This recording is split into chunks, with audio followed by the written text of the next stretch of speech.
kaisini sanmungno tui 4 salok huai amsani laharo ongkhori himbotok songsaka CPIM ni bodol samung humung tubonani mani khonini morokmano tui bekar rokno samung yafanani samung khaini rokno pension ronani hasteo raida kwrak swnamnani khobui kaisini sanmungno tui faine sal 4 salmariwo 12 gönang gynyo dormogot achukjanai CPIM khwai komitini tangphang Ronjit Deborma tangphang ogo Debormanokari kubuni tangphang MLA rokbo phai manjakphakya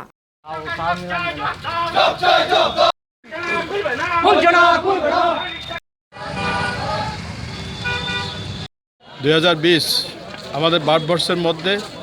সারা রাষ্ট্রে ধর্মঘট চলছে শ্রমিক কৃষক দিনমজুর ক্ষেত মজুর শিক্ষক কর্মচারী সহ কারণ এই সমস্ত যে দাবি 12 দফা দাবি এই দাবি কৃষকদের স্বার্থে জনগণের স্বার্থে যে কেন্দ্র সরকার বিজেপি সরকার আসার পর এই ভারতবর্ষের মধ্যে জিনিসপত্রের দাম দিনের পর দিন বাড়ছে এবং মানুষের গণতান্ত্রিক অধিকার খর্ব হচ্ছে এবং যে সমস্ত সরকারি সম্পদ এটা বেসরকারির হাতে বিক্রি করে দিচ্ছে যার জন্য শিক্ষা সংকোচন হচ্ছে এবং অর্থনৈতিক কাঠামো ভেঙে পড়েছে ভারতবর্ষের তার জন্যই সারা ভারতবর্ষের মধ্যে আমাদের শ্রমিক কৃষক এই CITU সহ আমাদের ধর্মঘট ডেকেছে এই ভারতবর্ষের মধ্যে কাজে আগামী দিনে যদি এই সমস্ত নিয়ন্ত্রণ না করে তাহলে পরে আরও বৃহৎ সংগ্রামে আমরা যাব আগামী এই লড়াই জারি থাকবে যাতে কেন্দ্র সরকারের কাছে আমরা আবেদন করব এই সমস্ত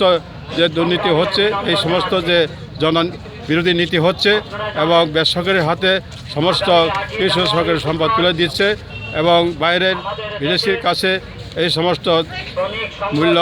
নিয়ে আসছে যে সমস্ত অপ্রয়োজনীয় জিনিসপত্র বাইরে থেকে আমদানি করছে তা কৃষকদের উপর চাপিয়ে দিচ্ছে তার জন্যই আমাদের ধর্মঘট আগামী দিনে লড়াই জারি থাকবে।